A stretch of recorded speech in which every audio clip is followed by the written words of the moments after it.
Hello and welcome to this special episode of Tom's Talk Time. I'm coming to you today from the television studios at Edith Cowan University. Joining me is a familiar face and voice here in WA. She's been nominated for Australian of the Year. She's got a signature cackle and she knows her stuff. She's also going to be answering the questions that you've sent in. Let's take a look. Hi, I'm Sabrina Hahn. From gardening to radio, Sabrina Hahn has done it all. A familiar face and voice here in WA, she has shared her knowledge and passion for gardening across Western Australia for more than 3 decades. I grew up in the country and was very lucky enough to be allowed to be completely feral till I was about 8. Sabrina's a master gardener, a horticultural professional and a published author. She's on a mission to help us create sustainable gardens that make our cities more livable. Her aim is to help people understand the importance of physical and mental well-being through gardening, and she's here with me to share her stories and tell us all about it.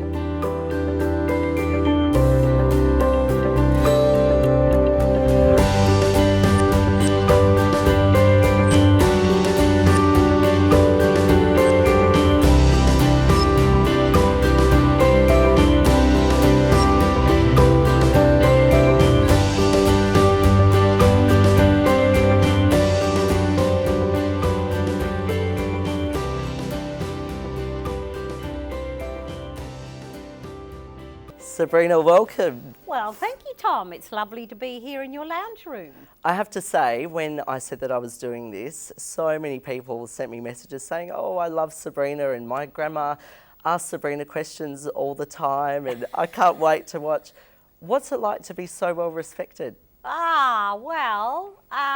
It's fun and it's lovely. Like it's really a wonderful thing to be in so many people's homes. And the beautiful thing about the medium of radio is that they get to know your personality because it's all live. You can't edit that and re-say something, and sometimes I do get into trouble for some of the things that do fall out of my mouth.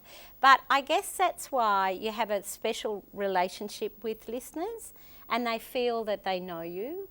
And that's a great privilege. It is, and as I mentioned, we're going to hear from people a little bit later I've chosen their questions. But I want to go right back to the start. You've lived in all sorts of regional areas across Australia, but tell me about life growing up. Well, I was really lucky because we grew up in quite isolated places. So I was born in New Guinea and then so there wasn't really, we were in the town of Ley, but we were on the outskirts. And my father worked very closely with all the local Aboriginal people and formed a great relationship with them. And so when we left New Guinea, we went to northern Queensland, and that was even as isolated. We didn't settle into school terribly well, so it was advised that we all left school, the 3 children, me and my 2 siblings, and so we went out bush with my dad, which was marvellous. So we mixed with Aboriginal people a lot in the early years and didn't go to school much. And so basically we sort of had a different kind of education. But my father was an incredible bushman. So what we didn't learn in school, we actually learnt from nature, being in nature and working very closely, well, we weren't working, but playing with people very closely that were, had that very tight link to country. And it's a lot of learning through doing, isn't it? That sort of stuff. Definitely, yeah. But I think that's where my love of nature came from that side of things. And because we lived in remote areas and my mother and my grandmother were gun gardeners, just amazing gardeners. So Mum always grew all our food because where we lived, you couldn't go to a shop and buy it. So if you didn't grow it, you didn't eat it. And then there was always the trade. So she'd trade vegetables for a pig or you know, a cow, or Dad would go and get a kangaroo, or sorry for animal lovers, but we ate every part of it. So I had that combination of the gardening skills, but also the love of the bush and understanding how everything worked together. So what was the moment then when you realised that I might be able to make a career out of doing this? It's not just a passion. You're going to dedicate your life to it. Well, it sort of happened slowly through osmosis, I think. I had a crack at other stuff. I went to university in New England and decided I'd be a philosopher. I lasted, I think, 5 months and then went travelling. So I think it was once I settled down, which took many years, and thought, what do I want to do? And I was already a very good gardener and loved it, just never wanted to come inside. My house cleaning skills are appalling. So by the time I was probably 22, I decided I didn't want to do anything else. So that was, and I loved being outdoors. I tried a couple of times to have jobs that were inside a building, and it just didn't work for me, really. It's not the same. Time for our first question now, though. It comes from Brooke. Let's take a look. Hi Sabrina, what's the best way to manage weeds in garden beds, please? Thank you. These things, observance. People, when they see weeds, want to go and rip them out, but in actual fact, the root system of the weed is quite good to have because there's all sorts of microscopic fungi attached to it. So you have to keep cutting them down, or when you pull them up, you leave them on the ground, and that goes back. So you've got to get weeds before they seed, because then you've got weeds for the next 20 years. So you walk around your garden every morning with a cup of tea or coffee, and you just pull the weeds that you see. There you go. That's pretty great. simple. There you go, Brooke. Now, I want to move on to when you were nominated for Australian of the Year. I mean, I can't even imagine what that must have been like to get the phone call to say you were nominated. What was it like? It was such a thrill. And, you know, you feel so honoured but so unworthy at the same time, because people do the most extraordinary things. And it was to do with the work that I do up in remote Aboriginal communities up in the Kimberley, setting up vegetable gardens so the kids have got access to fresh fruit and veggies. And I go out with the elder women and we collect bush tucker and bush medicine plants, propagate them in the town so that they've got access to them. So I'd been doing that for about 10 years, and then I got nominated. So I was so absolutely thrilled and felt so honoured by that, but sort of unworthy really compared to what other people do. But I guess from the early years being with Aboriginal people, I feel like I have a real connection to them. So. And their culture, I mean, obviously the elders are very much about the land and that sort of thing. I personally think we could learn a lot from that culture. What do you think the divide is, or what is it like inside? What do they say about that divide that is clearly still there? I think there's a lot of mistrust for Aboriginal people, because in those communities, how it used to work was people would come in and throw, you know, $500,000 at a project, whether they wanted that or not, and that doesn't work. You have to have a buy-in, and it has to be something that has some relation to them, that they can see that it gives their children better opportunities. So, and that's the thing about the garden. Like, everyone could see that it made the children healthier. They had a bigger selection of food to choose from, and they don't end up with diabetes and all the other problems there. So, and the project was great because it was handed over to them. So essentially they had to run it. And so I think for non-Aboriginal people, they don't understand that deep connection Aboriginal people still have with with the land. And we are now just learning about land management through Aboriginal people. You know, we do have 6 seasons. We don't have the English 4 seasons. It doesn't work here.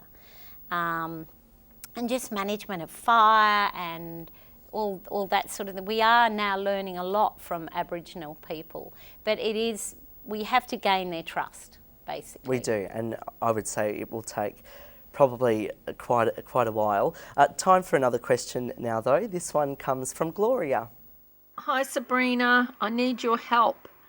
How do I get rid of these bloody little spiders that keep spinning webs on every single pot plant that I have? Thank you very much. Look forward to your reply. This is Gloria. Ah, poor Gloria. Do you know what, Gloria? You are so lucky to have spiders. Because the spiders are there because there's either scale or aphids or mealybug, which is even worse. So the spiders are there eating the pests. So you actually don't so it's a good thing. It's a great thing. You don't ever want to get rid of spiders from, well, redbacks and tarantulas and white-tailed spiders. They're perhaps not the sort of spiders you want. But those little garden spiders eat all the pests. So what you could do is perhaps put glitter on them so that they look prettier, the webbing. That might be an idea. I reckon that's a pretty good idea. Now, Sabrina, when I was a kid, my parents had the most beautiful garden. We grew a lot of our own veggies and tomato plants that I had to go out and water every day, and I had a cubby house, and it was sort of this really natural area that I could just run amok in. I don't think it's happening so much anymore. Kids are obviously spending a lot of time inside, but also I suppose houses and things are changing and things are becoming smaller or we're lifting up, living in higher areas. What can parents do though to try and bring their kids back into getting an interest in the garden?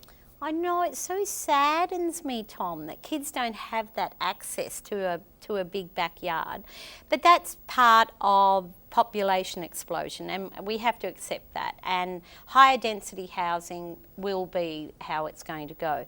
The main thing is that parents take their children to parks, to things like, you know, the Kings Park Nature Escape, so that they do have access. And really, in terms of policy, when we do high-rise buildings, we have to make sure that there's green space that's allocated for all those people that live in those buildings so that they have access to green space, so the kids can go somewhere and climb a tree and break their arm perhaps, but have nature playgrounds are really big now, and that's where kids actually learn their own limitations. And there's great programs out, wonderful school programs where you know you can take your kids around a lake at night and they can go hunting for frogs or birds of prey or things like that. So it's really important to actually get them involved in those activities. And even now, like over the next few weeks, there's a thing called Bio Blitz, a biodiversity blitz, where schools can get involved and they take kids out to all these areas to go looking at what's in their backyard. So all the bugs that are there, weeds, pests, diseases, whatever, so that you learn about the environment. Because unless kids have contact with nature and they learn about the environment that they're surrounded with, then they have no respect for nature and they don't care that it's going to disappear. And they don't understand, do they? How No, can they understand no, if they haven't that's right. been shown? I think a lot of it too comes down to just talking. Yeah. You know, talking to your kids. I met a kid the other day that was not aware that vegetables came from the ground. They thought that we just go to the shops and vegetables are just there.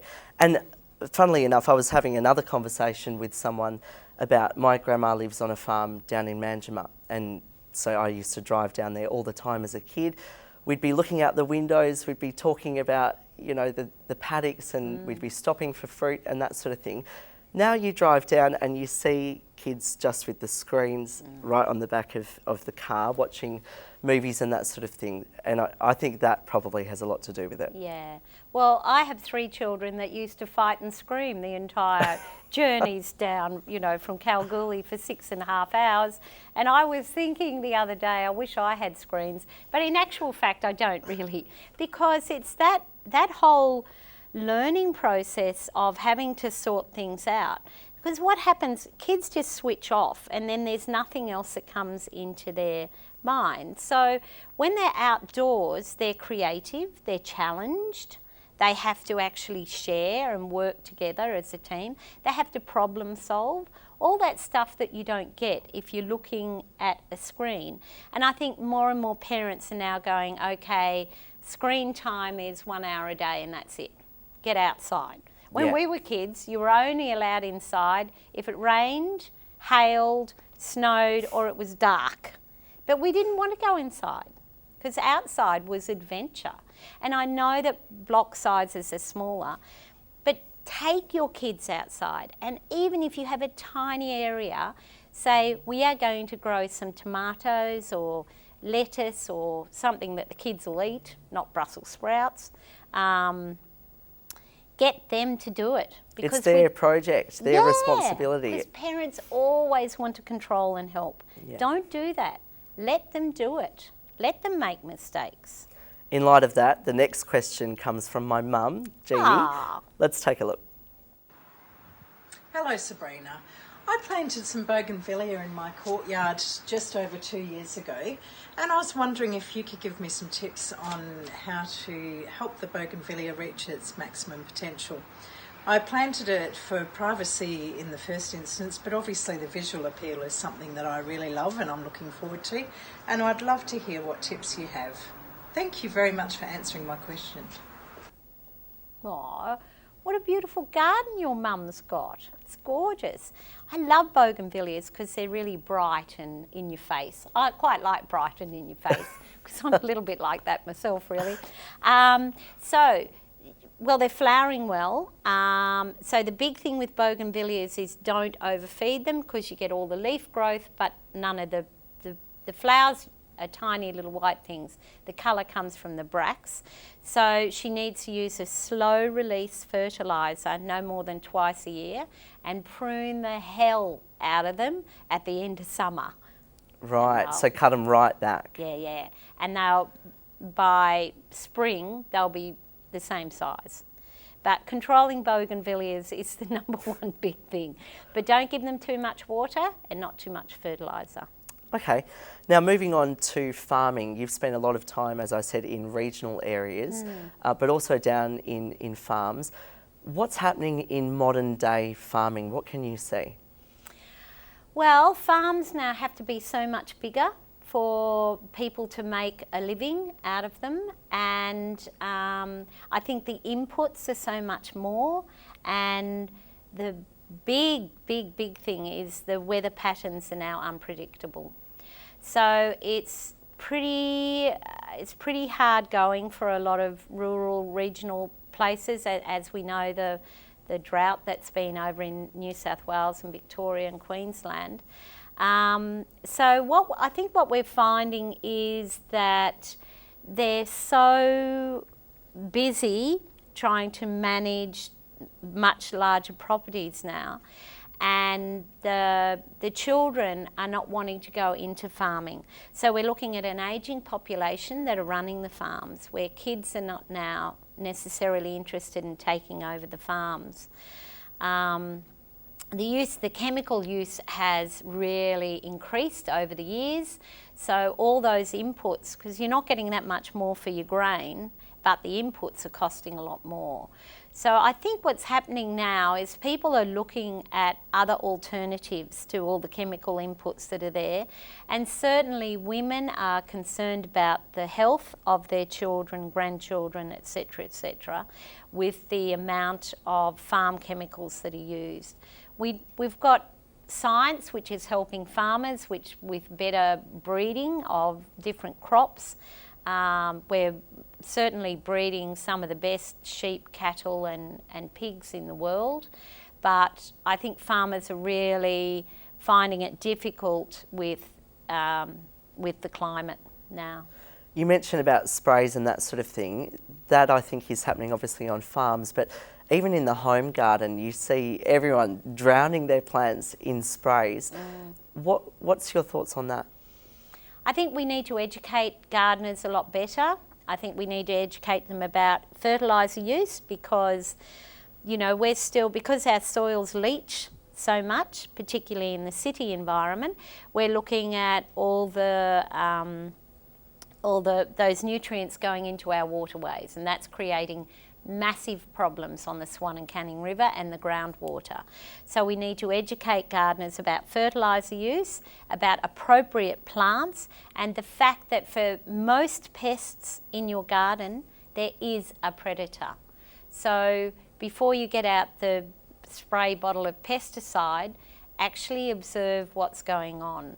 In my garden, which I've been there for 15 years, I have never had to use a spray because I have spiders and lacewings and wasps and all those little predators and many, many different birds. So you really need to be, just because you can buy chemicals, pesticides, insecticides from a hardware store or a nursery, doesn't mean to say that it's safe. Exactly. Time for another question now. This one comes from Kevin. Hi Sabrina, Kevin here. I have 2 5-metre palms on a retaining wall covered from ground to top in ivy. Can you advise on how to get rid of the ivy? Ivy's a big one, and it's a big challenge, isn't it, for all sorts of people? I'd move. I mean, Get out, Kevin. Out you go. sorry, Kevin. Okay, so now the problem with ivy, because it has those little aerial roots that stick, you can cut it off at the base and paint it with a blackberry killer. But if there's any life above on that little tiny bit, because you can't get up to spray the palm, because you'll kill the palm. Mind you, I don't like palms, so I'd cut the whole thing down entirely, Kevin, and take the whole lot away. And that solves your problem, and put in a decent tree. I can be mean. Oh, well, there you go, Kevin.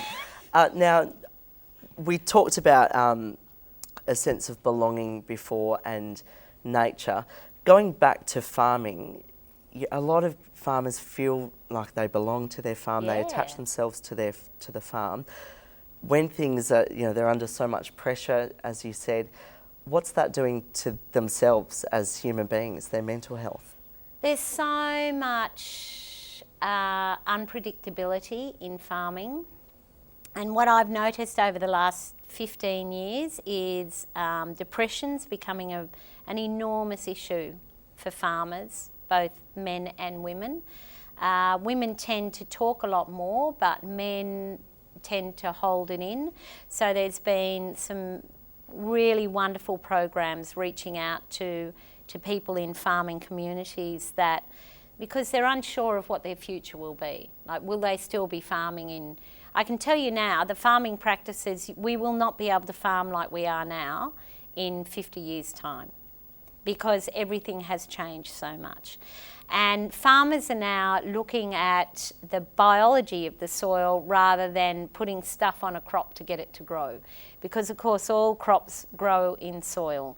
So there is this slow shift towards looking at how we can increase production but lessen the amount of inputs in terms of chemicals on a crop. And that's followed by people's concern about what's in our food. So the big debate now is nutrient density in our food. That includes the crops that we grow, but also the animals that we eat. So farmers, I think, are under so much pressure to please the market, to actually get the output that's required. If they sell to, supermarkets, they have to produce so much. So they're under pressure from that. Then they've got the unpredictability of climate. Then, of course, we have all the biosecurity stuff, which is pests and diseases coming in. So we had, 2 years ago when the potato-tomato psyllid, all the tomato growers in Western Australia basically lost their income from the entire year. So there's so much pressure there. But what was really heartening was to see how everyone rallied for the farmers that were in drought over east, and particularly West Australian growers, to show that that community is still really strong. So it's not just people on the land that felt for farmers doing it tough, it was actually all the city people as well. So I think what's happening is we're all now gaining an understanding of we're all in it together. So we all have to work together. We do. What can people in the cities, obviously when big events happen, we rally together. What other things can we do to start helping people in those regional areas? We need to support our growers. We need to find out more about how our food's made. We need to ask about produce. We need to go to butchers and ask them where the meat comes from. There's this real disconnect between city and regional people. And a lot of city people don't realise that particularly in small rural towns, it's pretty hard going. So we need to somehow make that conduit, that connect between rural and urban people. And I see that as part of my role as well. So I go to all the, ag shows, and I'm off to Brunswick on the weekend actually for the Brunswick Ag Show, so that I can bring those stories to urban listeners, because without our growers, we're going to be pretty hungry. We may just be eating petunias, and that smell wouldn't taste that nice. No. Okay, time for another question now. This one comes from Cara, who needs some advice for her courtyard. Hi Sabrina, it's Cara here. I've got a small courtyard and there's not a lot of room to do anything with it. I just wanted to know if you could suggest any plants that are low maintenance that would make it look pretty. Oh, I love courtyards. Do you know, Tom, it's harder to design a smaller space than a bigger space because plant selection is really important. So the big thing about courtyards is select a tree that doesn't overpower the entire courtyard. So something like the lovely little crabapple trees are really, and they're pretty and they flower, and you get little crabapples and you can pickle them or make jam or just let the rats eat them, because there's rats everywhere, and they do like a varied diet. And then select plants that are quite small. You don't want to overcrowd. So go for about 6 different species, and so have your canopy, which are small trees, and then come down to no more than 30 centimetres high. So little things like correas, grasses, dwarf kangaroo paws. It's a fallacy that you can't mix Australian plants with Mediterranean plants and European plants. Bung it all in together. You should see my garden, Tom. It's what they call eclectic, but I have everything in there. So, but the big thing is do not overcrowd courtyards, otherwise you feel like you're hemmed in. Yeah, you do. I've got a courtyard. Now, you mentioned kangaroo paw. Yep. I've just put 2 kangaroo paws into pots because I had them in the garden bed and I don't know what happened, that they didn't do too well. But will they be okay in a pot? They do really well in a pot. Fantastic in a pot. So, and the correas do, most Australian natives do really well in pots, kangaroo paws in particular. And the smaller the kangaroo paw, the shorter the lifespan, Tom. So okay. So the big tall ones. Mine, they're about up here. So oh no, you're good. fine. They're going to go for a long time. Yeah, you'll have those for 35 years, Tom. Very good. Okay, Sabrina, I want to talk to you about success. As we said before, you were nominated for Australian of the Year. You say the name Sabrina and the word garden and everyone knows who you are. You're a published author. You're smashing everything out in there in the regional areas. What does success mean to you? Happiness, really. And I thought about this quite a bit because I'm actually, I am actually quite a humble person. And when people say they love me and they know me, and I kind of go, but what it means is that I can actually generate information to make gardening more successful for people so that they listen to what I say and then they try and make that connection with nature themselves. So for me, it's an absolute honour to be involved in media, and I actually take that quite seriously, that I can get information out that actually helps the environment, makes people want to get out there, and even if they don't garden, makes them want to go out and look at a garden or go to a park or go for a walk through a natural bushland and appreciate it and want to actually keep it. So success for me is that I can actually influence people to care for the environment. What do you think that little 8-year-old girl out there that was, in working hard with her siblings and her dad would have said if she knew the type of career that you have had? The brain that I had as an 8-year-old could have gone anywhere, Tom. So at the age of 8, I would have believed it, I'm sure, because I was very much into make-believe, and I used to play all sorts of characters when I was young. I think what happens is that all that goes when you're, I was so, I had no confidence whatsoever from about probably 12 to 30. So I never believed that, in that era, that I could actually be successful in whatever it was,